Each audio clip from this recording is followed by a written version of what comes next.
Ladies and gentlemen, when we talk about India's space exploration, sky is clearly not the limit.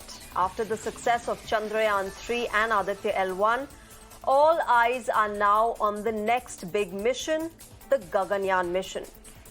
India is attempting to send humans into space, 3 humans for 3 days in an orbit of 400 kilometers and a landing back on Earth in Indian sea waters. A few days from today, on the 21st of October, the first test flight of the crew escape system will be held. It will basically check the safety of the Indian astronauts in case of an emergency.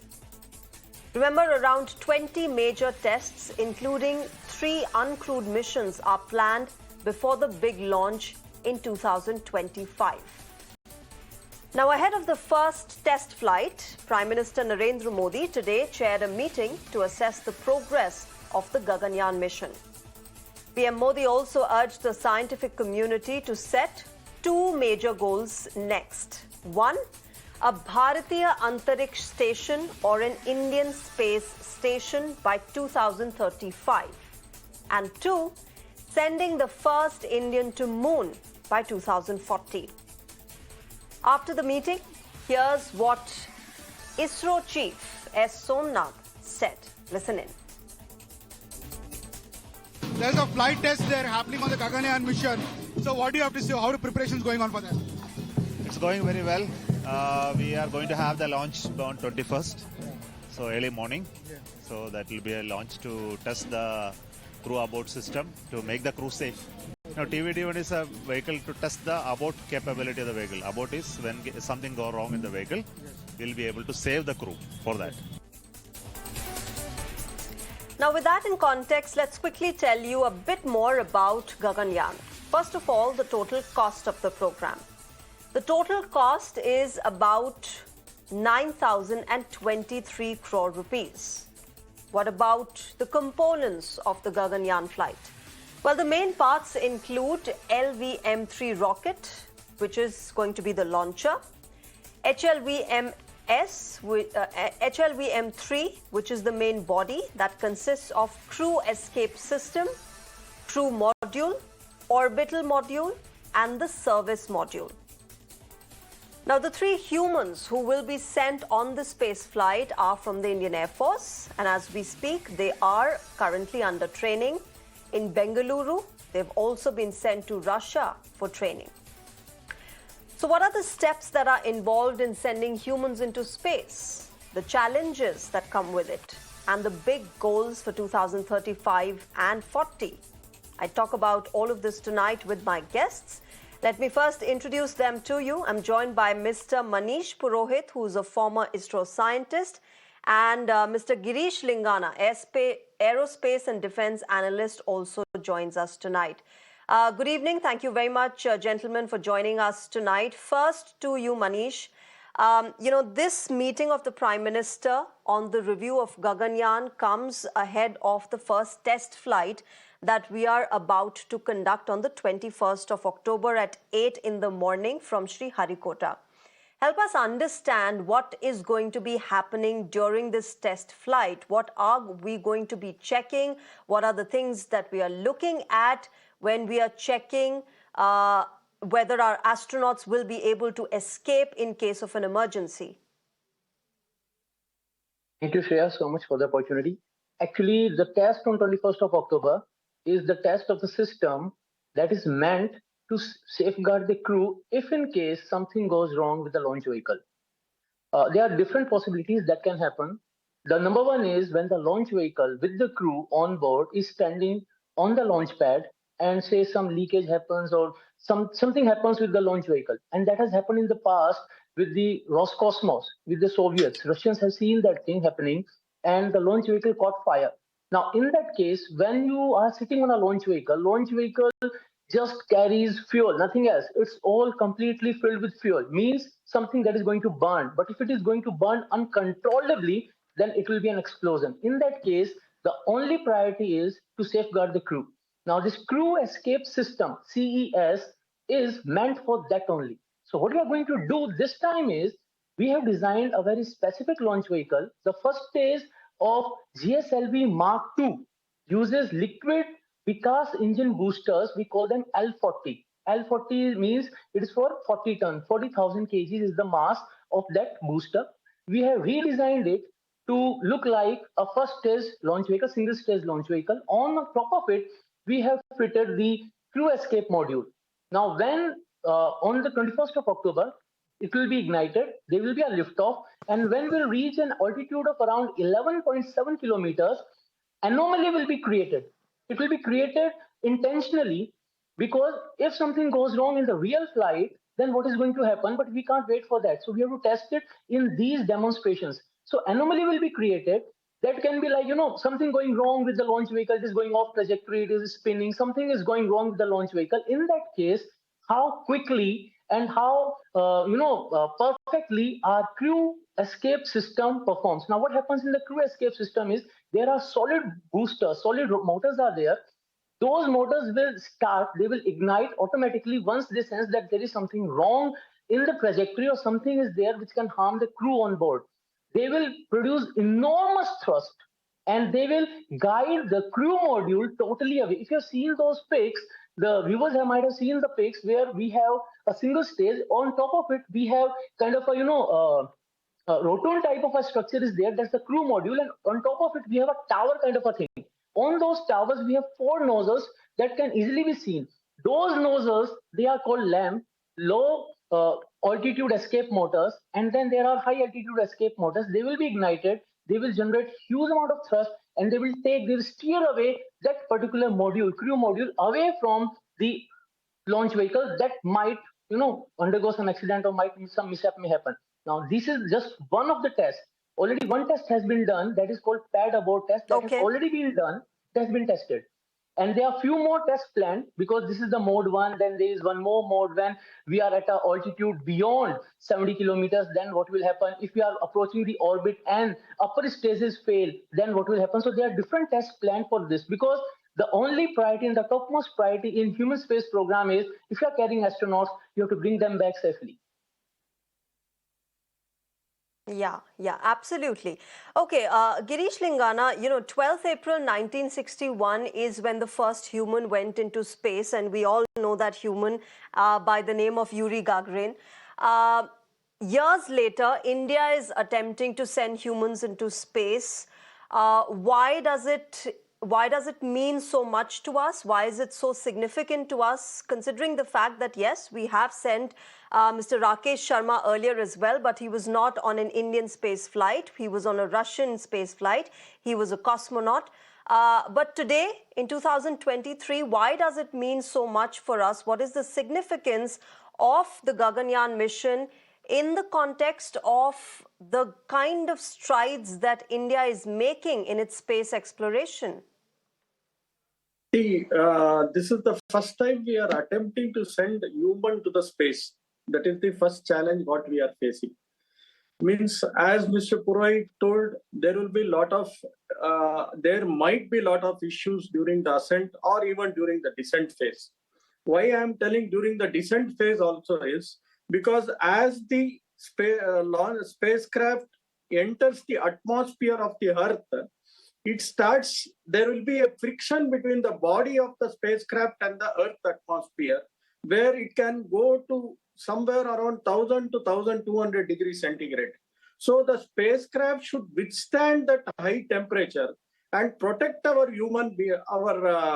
astronauts who are inside that and should safely bring them down. That is the biggest challenge we are having. You can see in Kalpana Chawla case and all these people who got burnt out while re-entry phase. So that is where it's a challenge for us to re-enter the vehicle. That is where India is preparing so much for the Gaganyaan mission. Once we are through with the Gaganyaan, then we are confident that we have made a re-entry space vehicle foolproof, and then we can go for attempting more and more heights. Okay. Manish Purohit, I want to understand from you, simplify for us, when an astronaut does go into space, what are the kind of challenges that we as human beings face when we're sent in that space flight? Yeah, during the ascent phase, when we see the liftoff, that time the force with which the Earth pulls us, that's the G force. When an astronaut is going into a liftoff phase, then this G force increases and it becomes so huge that even scratching your nose can be an issue. It becomes so huge, means it's like So your by weight will G-force, you increase mean 3 4 gravitational times. force, right? Yeah, so we call that's the gravitational pull that you will Okay. feel because of your motion. So that's because of Newton's laws of motion. So it's kind of a pseudo force that you feel when the launch vehicle is going up with high acceleration. So we feel the opposite force, that is downwards force we feel, and more the acceleration of the launch vehicle, more downward force we'll be feeling. So it's like, if you're in an elevator and you're standing on a weighing machine, if elevator is accelerating upwards, the the weighing machine in the elevator will be reading more weight. Let's say if I'm 60 kgs and if I'm standing on an weighing machine in an elevator and elevator is accelerating upwards, weighing machine will be reading 70, 80, something like that. So same thing will happen, but on a bigger scale, like 2G, 3G, means twice your weight. Twice your weight you will be feeling if you're an astronaut and you are in the vehicle when it is lifting off. First part. Second thing is, gradually when you are moving out, then there will be a lot of vibrational loads are there. Jitters will be there and they will be huge. That's why the whole of the design of the launch vehicle is qualified for the human space program. Our LVM-3, which it was already having all those liquid stages, cryo stages, and solid boosters, but everything has been requalified for the human space program, because putting a satellite and giving the vibrational load on the satellite is totally different when while you are sending an astronaut, a living being. There are limitations on our body. So this is the part of the liftoff. Apart from that, once you enter into the zero G, then the whole thing changes, because in zero G we are so much used to the gravitational pull of the Earth that everything that happens on Earth is so gradual for us. But once you into the zero G, even the water will not fall down. Even you wring the clothes, the water will be lying there on as a layer. So things are totally different. So you have to be accustomed to that particular environment also. And the most interesting aspect of being an astronaut and in the zero G space, microgravity space, is when the Earth is not pulling you down, then our head is resting on our bones here at the joint, and that is getting pulled down. Now, what will happen when you are in a very microgravity space or zero G space? That downward pull is not there. So that's why astronauts may start losing, or if they are staying in the zero G space for the extended duration, they start losing muscular mass. So they have to do regular workout when they are in the zero G space. So most of the time we have seen in the International Space Station, those astronauts who stay there for extended durations for 100, 150 days, 200 days, they do regular exercises to maintain that thing also. So these are the few things. Apart from that, obviously, if you are staying there for a longer duration, then you have to carry your food, you have to carry your nutrition, all that things comes up. But while the astronauts are being trained, they are trained for all these peculiarities. Right now, our astronauts who have been trained in Russia, they have undergone a general training where gradually the air pressure has been reduced, and then they are asked to do some very simple jobs like just make some actions like that, just clap and clap like that. These are the few actions that they are asked to do, and gradually the air pressure is brought down and their oxygen masks are removed, just to check how much control they have. And when they start losing it, when that thing, the oxygen level goes down, how they start deviating from the given task in the orders. So these are the things. Then there is one centrifuge system in which there is a big road, and at the end of the road there is a cabin in which astronauts or cosmonauts are made to sit, and then that centrifuge starts rotating at a very high speed to give them a feeling of 7 times the pull of gravity, 8 times the pull of gravity, and that time they are asked to do some very simple jobs like writing a simple code or doing some simple solving simple puzzles. So these are the part of the training that they undergo. And why they are doing all that? So that they are Manish, do ready you for also the think that there are peculiarity. also psychological issues that could hamper, their stay in space? Because isolation is one of the biggest issues and challenges that our astronauts might face there. Do you think behavioral issues like sleep disorders, fatigue, depression, all of this comes in? And how does one really cope with it then? Yeah, actually, see, if you talk about the sleep disorder, let's take an example of International Space Station. On International Space Station, in a single day, there is multiple sunrises and sunsets because it is going really fast and it completes the journey in around 90 minutes around the Earth. So there are multiple sunrises and multiple sunsets. Means our sleep cycle, which is completely aligned with the sunrise and the sunset, completely goes over. It completely goes haywire. So you have to train yourself for that. And other part is, the psychological part is they are trained. They are literally they are educated about that. Classes happen, semester-wise courses are taught, and they are given out those practice things are given to them, and they are asked to stay in such environments where they will be monitored, they will be checked, they will be tested. It's like they are made to stay in a secluded chambers also for a time, and they are completely observed that how their behavior changes, because once you are in space you have to work as a team. You can't afford to have any behavioral changes. Any compromise up there can compromise the whole mission. Okay. Girish Linganaji, the Prime Minister today also set a target for the scientific community of the country. 2035 is when he said that we should be looking at establishing a Bharatiya Antariksh Station, or the Indian Space Station, and by 2040 we should be sending a human being to the moon. Do you think India has the wherewithal, the setup, the infrastructure and the resources to work in that direction right now? Yes, we are. That is the Gaganyaan is the stepping stone for all these things. Once we do the successful of Gaganyaan, then we are confident that we can send our crew to the about 300, 400 kilometers away, set up the station, come back, cargo transportation. All this is a challenge to set up a space station. So this Gaganyaan, I think it will become a stepping stone for doing all these things in future. So we are working more on this Gaganyaan, and I see this will be a successful mission. I'm sure with the number of tests what they are taking and the safety precautions they are taking, they will definitely see that like Chandrayaan, this also will be a success. Once we are success, that like re-entry is successful for us, that a human is brought back safely from the space, then all these things will start automatically. Even this gives a push to do all these things automatically. Okay, my last question to you, Girishji. If and when India does that and we complete this successfully, we will be the fourth nation in the world to do so after US, China and Russia.